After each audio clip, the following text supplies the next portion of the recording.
Hey everyone, welcome back to the channel. So today we're going over my beloved Chevy Volt. So I reset this. I'm about 50 miles off on this, let's put it that way. So in today's driving, I will pass over the 3,000 mile mark because I'm about 50 miles short of that. So 3,000 miles on my Chevy Volt. I've owned this car now for, 3 months? Almost 4 months now. So let's get a deep dive into the Chevy Volt, what issues I've had over 3 months, kind of what are the pros and cons. So the Chevy Volt over 3,000 miles. Right now I'm taking a little trip. I have a doctor's appointment to go to, and I figured, well, since I'm going to be on the road for a little bit, I may as well deep dive into the Chevy Volt at 3,000 miles to figure out what I like and what I don't like and how much gas I have used. So I'm just looking at the fuel gauge here. I have yet to go through a full tank of gas. I've gone through about 3/4 of a tank, and about 3/8 of that was getting back from actually buying the car. So I've used 9.8 gallons of fuel. I get about 300, I'm doing the math in my head right now. I get about 37 miles to the gallon average. We'll just say out of the total driving I've done on gas, it's been anywhere from 35 on the interstate all the way upwards of 38 to 39. So if we average it out to being about 37, and we just turn that 9.8 to 10 gallons, I've driven this about 370 miles on gas out of the 3,000 miles that I have put on the vehicle. So a little bit over 1/10 of the driving has been on gas. And like I said, most of that was actually driving back from where I purchased the car, because it was about a 2-3 hour drive to get the vehicle. So that's all I've used this vehicle on gas. So as it sits right now, it's the summer, it's not the winter, so I'm not sure how this vehicle is going to be in the wintertime with battery degradation with the heater or anything like that. But the 3,000 miles on this car has been flawless. And if we're looking at the total mileage on the vehicle here,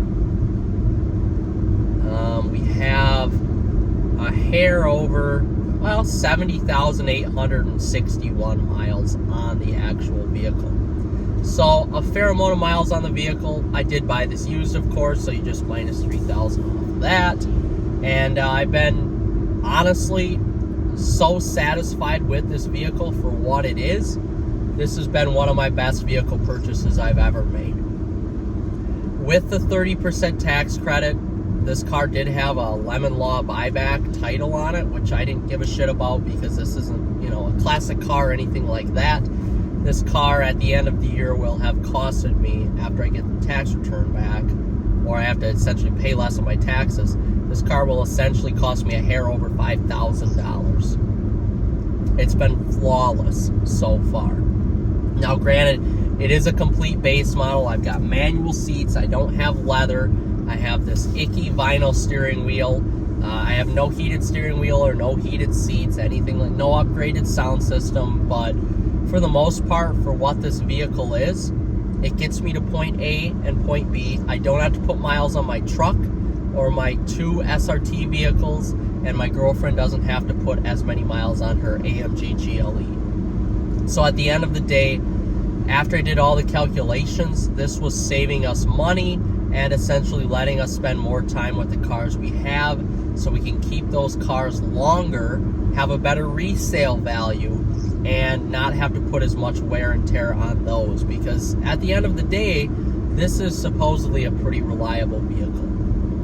There is one thing that happens when I shift it into low, is that there's a little bit of a clicking when you first start out, which is interesting. I don't know what that is all about. I've heard it could be a loose bolt or something like that, but when I take this in for an oil change, I will have that checked out. But as it sits right now, I really don't need to take this in for an oil change anytime soon. They say I'm supposed to take it in at 72,800 miles, but I will go in when it tells me to go in on the screen here, which it says I have 80% remaining oil life. So a lot. We'll just put it that way. So a few other things to note, and this is probably this vehicle. It pulls to the left a little bit. It's probably just an alignment issue. Otherwise, everything else works on it just fine. I do have a gripe with when you take your key out of the vehicle when it's on. When you close the door, it beeps loud 2 times. It honks the horn loud 2 times to let you know that the car is still on. That could just, I think that's just a GM thing in general, not necessarily this vehicle in specific, but that's a minor issue that I guess I really don't care about. So this does have 4 different drive modes here. Sport, well, let's start with normal, which I drive most of the time. Sport, which I will drive in sport mode if I'm taking shorter distances, because I like to have that instantaneous throttle response. Mountain mode, which recharges the battery, and then battery hold mode, which holds the charge of the battery and just relies on generator power to keep the battery where it's at.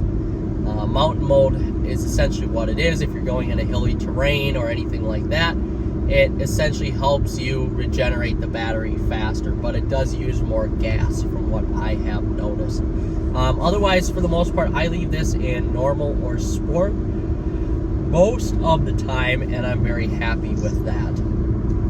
Get up and go on this vehicle here, 0 to 60 is 9 seconds flat, 0 to 30 is 3 seconds, so you get a little bit of fun from that 0 to 30 range. But for the most part here, you're dealing with 101 horsepower,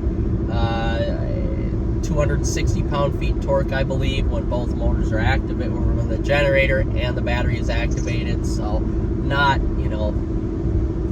not a ton of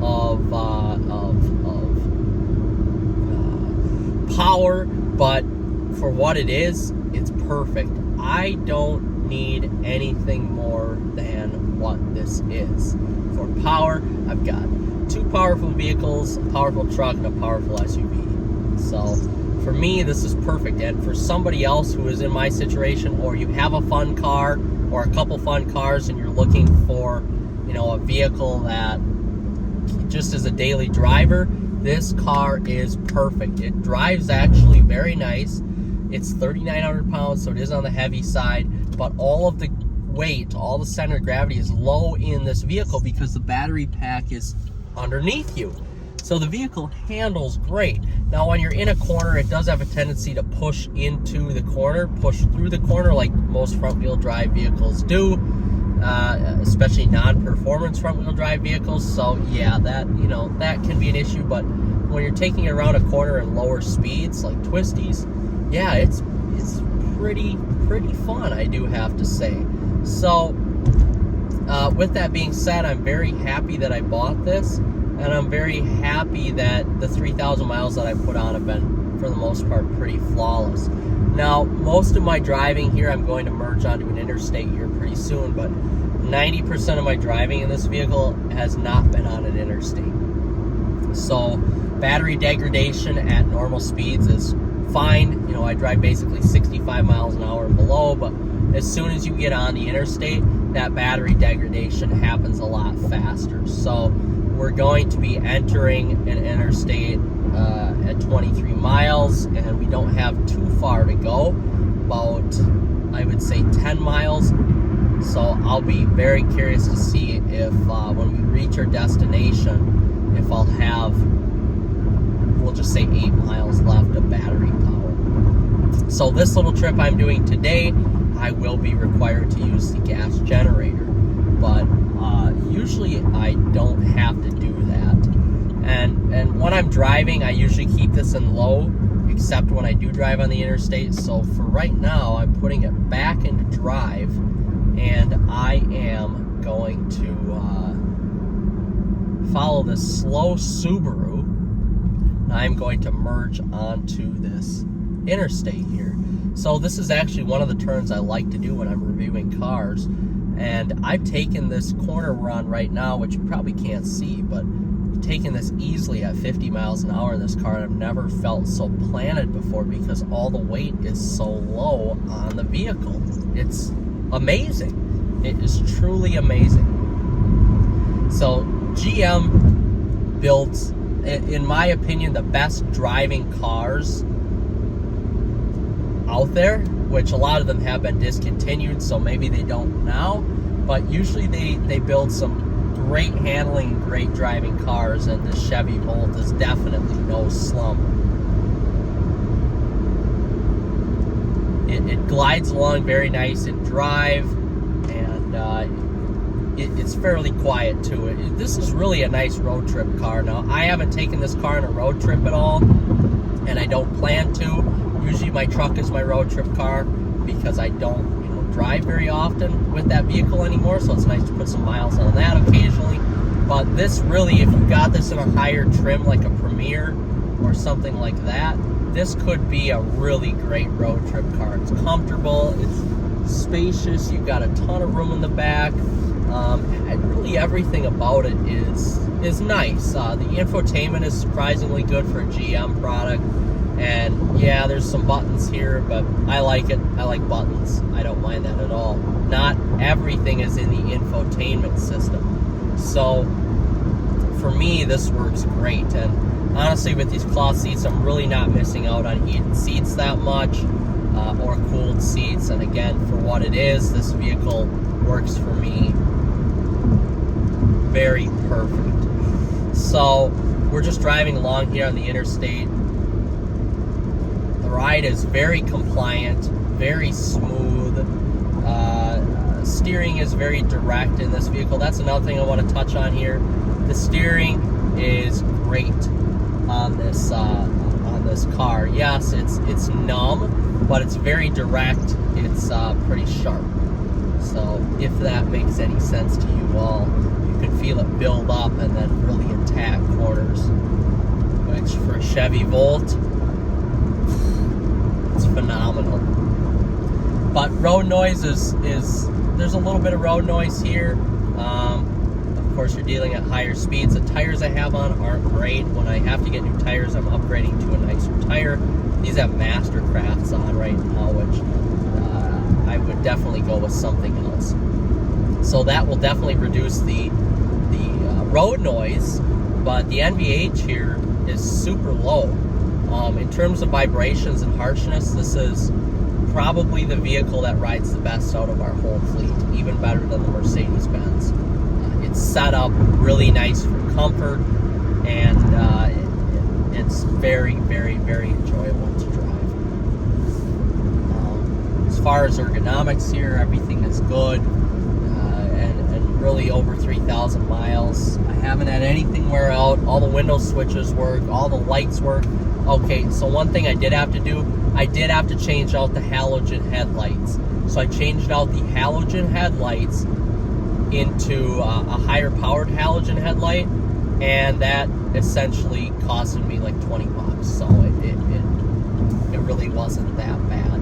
If that's all I've had to put in the vehicle so far is $20 over 3,000 miles. That's pretty damn good. And essentially for me, I'm putting on about 1,000 miles, maybe a little bit more per month. Energy cost is about $50 per month.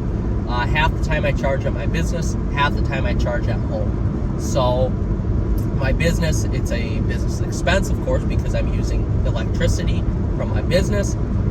So half of that $50, that $25, is a tax-deductible business expense, and then the other $25 is covered by me at my house. So anywhere from $50 to $55 per month it is costing me to own this vehicle and run it, essentially, besides insurance, which is surprisingly very, very, very cheap, especially when you bundle your other vehicles.